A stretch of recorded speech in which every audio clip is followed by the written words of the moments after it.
El abogado José Chalco, reconocido constitucionalista del país. Bienvenido, le saluda Juan Javier Benedetti. La primera inquietud que tengo es que si la Corte Constitucional tiene la potestad de interpretar si son urgentes o no los decretos que le envía el presidente de la República.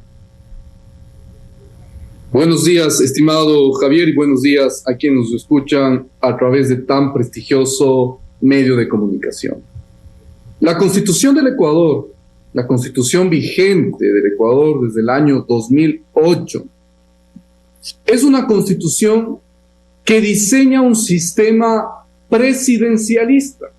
Y esto es importante para dar respuesta a su consulta. El sistema presidencialista implica, supone que en su diseño es el presidente de la República quien mantiene la centralidad económica, financiera, administrativa y política en un Estado.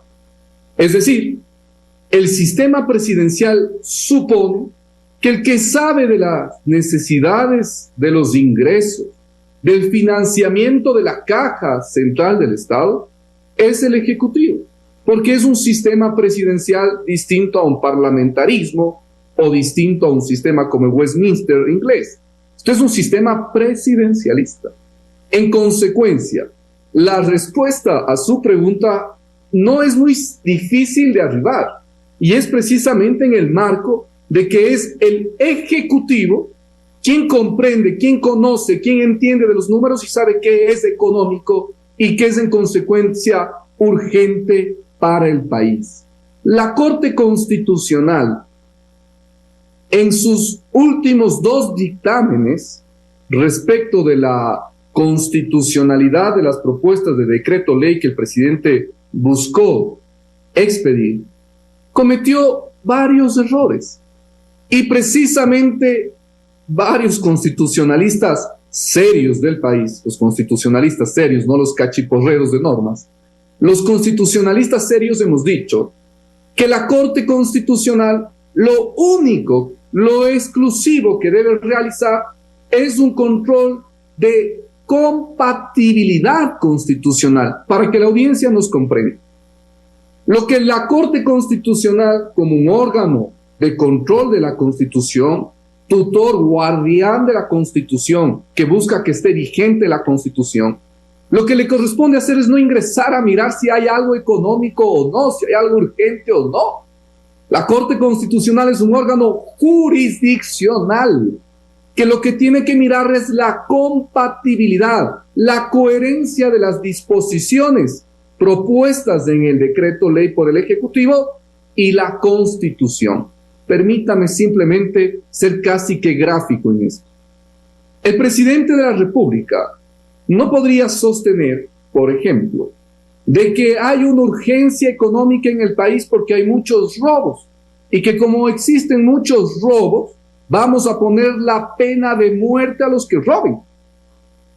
La urgencia económica es calificación del presidente, pero la Corte Constitucional no puede pasar un decreto en esa naturaleza porque estaría en incompatibilidad la pena de muerte, porque la Constitución expresamente sostiene, expresamente dice que no cabe la pena de muerte en el Ecuador. Eso es lo que tiene que mirar la Corte, esa coherencia con la Constitución, esa compatibilidad, esa cercanía y armonía, propuesta de decreto y Constitución. Más es un error, mirar más allá es un error. Doctor Chalco, entonces ¿usted cree que la Corte debería abstenerse de cuestionar el carácter de urgente de los decretos y no rebasar sus facultades? Indudable, indudable. Mire usted, la Corte Constitucional comete además un muy cuestionable acto cuando califica la urgencia económica. Y déjeme contarle por qué. Hace un error tan grande porque la misma Corte Constitucional, en dictámenes anteriores, pero de este mismo año 2023. En dictámenes anteriores, pero a la vez de este mismo año 2023, que ni llegamos aún a medio año, la Corte Constitucional ya se pronunció expresamente en el dictamen 1.23, objeción presidencial, 1.23 OP, objeción presidencial. En ese dictamen, la Corte Constitucional se pronunció señalando de que única y exclusivamente al presidente de la República le otorga la Constitución esa facultad exclusiva de calificar, estoy leyendo textualmente el dictamen, qué proyectos de ley considera que son urgentes en materia económica. Repito, la Constitución le otorga al presidente la facultad exclusiva de calificar qué proyectos de ley considera que son urgentes en materia económica. Un dictamen denominado, singularizado como 1.23 OP/23, que fue realizado el 25 de enero del 2023, en este año. Por eso es que llama la atención. En ese dictamen la Corte expresamente dijo lo que señalaba. Y ahora se aparta de este dictamen bajo una justificación de que es un tiempo excepcional y que eso es un tiempo ordinario. Yo no veo que exista argumento posible para alejarse de una lógica, de un entendimiento y de un diseño constitucional de un sistema presidencial, de una disposición tan clara como el artículo 148, que le da la atribución al presidente de que emite estos decretos de urgencia económica, y que la Corte pueda, a través de argumento alguno, ingresar a calificar. Eso es un error, pero es un precedente real, apreciado Javier. Es un precedente que ya lo estableció la Corte, y que el presidente de la República, en sus nuevos decretos ley, en el decreto que ya ha enviado el día de ayer, inclusive, que ya ha firmado al menos, no está enviado aún a la Corte, en estos nuevos decretos el presidente tendrá que ajustar indudablemente, tendrá que ajustar toda la motivación, las ratio leyes que denominamos, precisamente a la conformidad con lo que la Corte Constitucional quiere y espera. Ya sabemos que habrá una Corte Constitucional que va a calificar la urgencia económica. Habrá que demostrar en la motivación y en las disposiciones, en consecuencia, de que lo que el presidente está planteando tiene una oportunidad y temporalidad inmediata de efectos a este momento e inclusive dentro de un mediano y largo plazo. Habrá que demostrar además el ámbito económico, de conformidad con el artículo constitucional 284, y tendrá el presidente que evitar ciertos elementos que la Corte observó en el último dictamen que realizó, el que no aprobó las zonas francas, en donde, entre otras cosas, observa, por ejemplo, una denominación que denominamos cláusulas mutativas, es decir, aquellas disposiciones que van a permanecer en el tiempo pese a posibles reformas posteriores, ¿no? Esto a la Corte no le gustó, a la Corte le dijo, esto no puede establecerse, entonces esos elementos tendrá que ajustar el presidente, acercarse al precedente en la mayor medida posible. Pero eso no quita que la Corte se ha equivocado y que la Corte, en un ejercicio de responsabilidad de sus jueces, deberá, a lo largo de este periodo, en los nuevos dictámenes, cuidar sus pronunciamientos y, en la mejor medida posible, evitar ir a donde no debe ir, a extralimitarse. Doctor Chalco, muy buenos días. Andrés Ortiz lo saluda, un gusto tenerlo acá en Centro Digital, en Punto de Orden.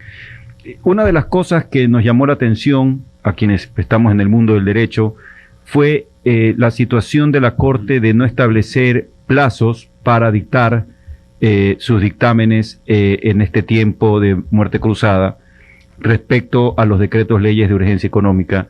Y pienso que eso es una de las falencias que tiene la Corte, o tuvo la Corte en estos dos primeros dictámenes, porque dado que se trata de 9 personas y no pues un congreso o una asamblea de 135 o 134 asambleístas, uno entendería que este plazo que está en la Constitución de 30 días en el régimen ordinario, no tiene por qué necesariamente ser acogido por la Corte, porque obviamente el debate entre ellos sería mucho más dinámico, mucho más fácil de realizar frente a un debate legislativo en el periodo ordinario.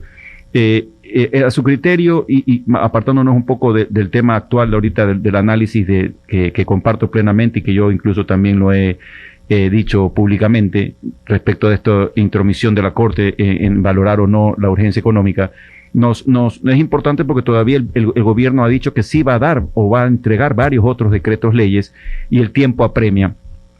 ¿Será quizá el momento en que la Corte en este tercer decreto ley, en tercer análisis, ya se pronuncie para dejar una jurisprudencia para el futuro respecto al plazo que deben ellos imponerse para resolver este tipo de cuestiones, estimado autor?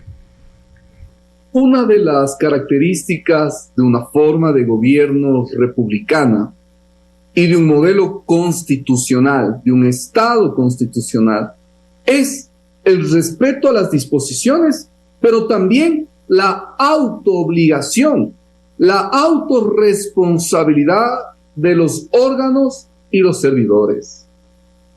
Los dos dictámenes que hasta este momento ha realizado la Corte Constitucional en este tiempo de muerte cruzada nos dejan muchos vacíos. Se ha dedicado mucho la Corte a justificar esa innecesaria intromisión en la calificación de la urgencia económica y ha dejado vacíos en distintas áreas. Usted señala uno acertadamente, que es la ausencia de autoobligarse y autodeterminarse un plazo. ¿Cómo puede ser que efectivamente, como usted bien señala, la Constitución haya establecido, determine que respecto del tiempo en donde está vigente la Asamblea Nacional y el presidente envíe un proyecto calificado como urgente en materia económica, la Asamblea deba pronunciarse en 30 días plazo, o caso contrario se entendería de que simplemente esto es ley inmediatamente? ¿Cómo puede ser que si la Asamblea Nacional tiene este plazo máximo, la Corte Constitucional se haya tomado en un tiempo distinto de disolución de una asamblea el mismo plazo, un mes? Aquello habla muy mal precisamente de la comprensión de la realidad que vive el Estado. Y es que mucho nos demoramos y mucho nos preocupamos como Corte Constitucional de calificar la urgencia económica y dejamos en el aire flotando el problema del plazo, uno, y también otros temas más, apreciado Andrés. Por ejemplo, había que hacer un esfuerzo de la Corte por señalar qué sucede en este tiempo sobre el veto presidencial. ¿Qué sucede? El presidente puede vetar las leyes. ¿A quién envía su sanción legislativa respecto de aquellas leyes que fueron aprobadas por la extinta Asamblea? ¿Cómo ejerce su atribución del veto presidencial? ¿Envía al administrador general? ¿Está bien lo que hizo? ¿La siguiente Asamblea tratará el veto? ¿Los plazos se suspenden? ¿Los plazos siguen discurriendo? Esto era importante. Y sobre esto no se pronuncia la Corte, cuando estas sí son las anomias, los vacíos que existen precisamente y sobre los cuales la Corte Constitucional debía pronunciarse antes que hacer todo este ejercicio argumentativo sobre urgencia económica que es indebido. Pero sí la Corte nos deja debiendo, nos deja con alto sinsabor por todas las ausencias regulativas que esta era la oportunidad de hacerlo y no lo hizo. Y nos deja sin sabor además por romper reglas constitucionales básicas. ¿Como cuál? Si usted se fija, en ambos dictámenes la Corte Constitucional señala algo que ya lo sabíamos, que la siguiente Asamblea Nacional puede derogar todo lo que el presidente puede observar, examinar todo lo que el presidente haya hecho en este tiempo de muerte cruzada. Sí. Pero uno de los principios mínimos de la interpretación constitucional es la interpretación integral de la Constitución. Si bien es cierto, el artículo 148, donde se configura la figura esta de la muerte cruzada por parte del presidente, se señala de que el presidente hará los decretos ley y que la siguiente asamblea podrá aprobar o derogar lo que haya hecho el presidente. Eso dice el 148. Pero no podemos olvidarnos que tenemos otro artículo en la Constitución que es el 135, apreciado Andrés y Javier y a la audiencia, que señala que solo y exclusivamente el presidente de la República podrá realizar normativa que cree, que modifique o que suprima tributos. La Corte Constitucional ha dicho que la siguiente asamblea puede mirar todo lo que haga el presidente. Eso es un error. Eso es un error, porque se está rompiendo la regla del 135 que le daba una reserva exclusiva al presidente de la República en materia de creación, modificación o eliminación de tributos. Eso no puede tocar la asamblea, puede tocar todo lo demás que se manda en los decretos leyes en este tiempo, pero no tributos, pues por el principio básico de la interpretación integral de la Constitución y luego por lo que ya dije al inicio, porque vivimos un sistema presidencial. Imagínese usted lo que fuera que los ingresos del Estado estén al vaivén de los hígados y la visceralidad de la Asamblea. Además que ya hemos visto la muy baja calidad que tienen las asambleas nacionales de este país en el último tiempo. Buenos días, doctor. Fernando Aguayo lo saluda. Nunca pensamos que en este periodo, luego de la muerte cruzada, iba a haber una polémica constitucional de semejantes proporciones. Y califico así porque a la postre esas decisiones iniciales gubernamentales de decretos ley enviados a la Corte Constitucional han merecido demoras y en el tiempo que transcurre presuroso hasta las nuevas elecciones y nuevo presidente, nos damos cuenta que a la postre el país pierde. Pero este enfrentamiento que se ha producido entre el gobierno y la Corte Constitucional ha llevado a un cruce de cartas, y yo resumo en el cruce de cartas a la interpretación en virtud de que el gobierno como que califica de que se vuelve un actor político y que no corresponde a la Corte Constitucional, y la Corte le contesta pues que no es así, que simplemente está cumpliendo con la ley. E incluso, no soy abogado, pero detecto ahí que la Corte dice que al tratarse de decretos ley y que tienen esta calidad de urgencia económica, precisamente dice el articulado que tiene que mirar la Corte ese carácter de urgencia y que de pronto eso les da la facultad para hacer este tipo de revisión mayor y no solamente, como ustedes señalan, ver la compatibilidad de esto, ¿no? Entonces, quisiera que brevemente nos dé una explicación. ¿Hay o no un cruce y un juego de acusaciones políticas entre los dos poderes actualmente? Bien, yo creo que esta comunicación, esta carta que hemos leído los ecuatorianos, que fue enviada la anterior semana por parte del Ejecutivo, carta abierta a la Corte Constitucional, yo creo que es benevolente. Y yo creo que le faltaron más argumentos al presidente de los errores de la Corte, de los que hemos señalado en esta conversación, que he sido honrosamente invitado. Porque la carta que el presidente envía no es lo suficientemente fuerte en ciertas partes de los errores de la Corte. Y yo creo que le falta al presidente algunos temas haberle dicho a la Corte en un sumo respeto y en el sumo ejercicio de la interpretación del marco constitucional. Pero lo que la Corte Constitucional ha hecho, y refiriéndome a su pregunta bajo las razones que dicen motivarle a calificar la urgencia económica, es un error. Y es un error no solamente porque lo diga el Ejecutivo en su carta o porque los constitucionalistas serios del país lo hayamos dicho. También lo dice el voto concurrente de la jueza Carmen Corral de la Corte. Una de las juezas discrepa con la mayoría y le dice: usted, mayoría, no puede entrar a mirar lo económico urgente en el Ejecutivo.